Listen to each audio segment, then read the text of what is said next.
Hello friends, আজকে আবার একটা রেসিপি নিয়ে চলে এসেছি। এখন আমি এই সমস্ত সবজি দিয়ে ঘ্যাট বানাবো। বেগুন, লাল আলু, ডাঁটা, কুমড়ো, পটল দিয়ে সমস্ত জিনিস দিয়ে আমি এখন একটা ঘ্যাট তৈরি করব। আদা ঘষে নিয়ে নিয়েছি, শুকনো লঙ্কা, তেজপাতা নিয়ে নিয়েছি। এখানে বড়ি ভাজছি। দেখতে আসলে ভিডিও? ঠিক আছে, দেখে যাও। টাটা। যে একটু লিখে নাও, যাও। তেলে পাঁচফোড়ন দিয়ে দিলাম, শুকনো লঙ্কা, তেজপাতা ফোড়ন দিয়ে দিলাম।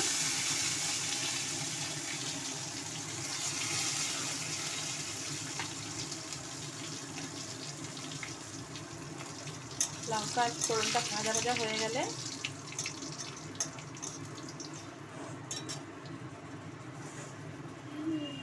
তারপরে আদাটাও দিয়ে দেবে। এবার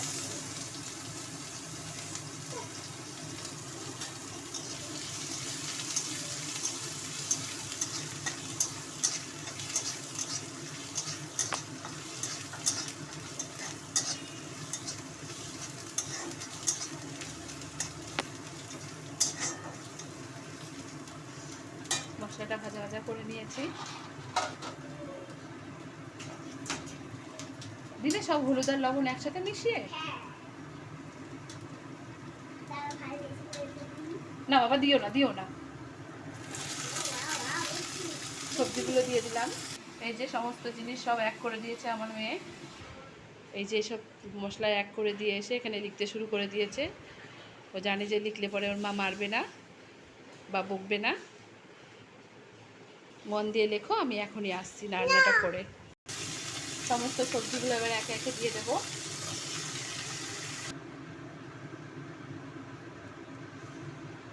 সবজিতে লবণ দিয়ে দিলাম,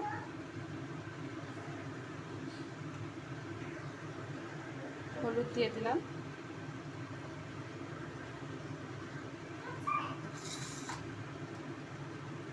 দিয়ে এবার একটু নাড়াচাড়া করে নেব।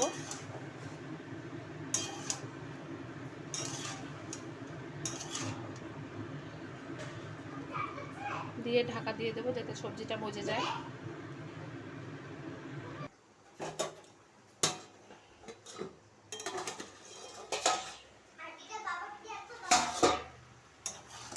সবজিটা আমার মজে গেছে। আমি কিন্তু বড়িগুলো দিয়ে দিয়েছিলাম সাইডে একবারে।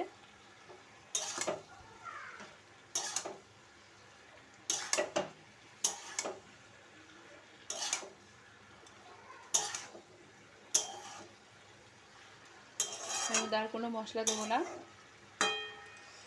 আস্তে আস্তে হোক।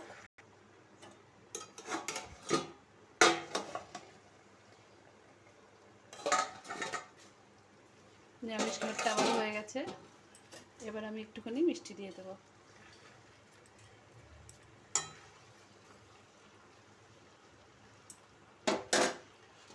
দিয়ে নাড়াচাড়া করে নেব। নিরামিষ ঘ্যাটটা যদি আপনাদের ভালো লেগে থাকে, লাইক করে দেবেন, সাবস্ক্রাইব করে দেবেন, পাশে বেল বাটনটা ক্লিক করে দেবেন।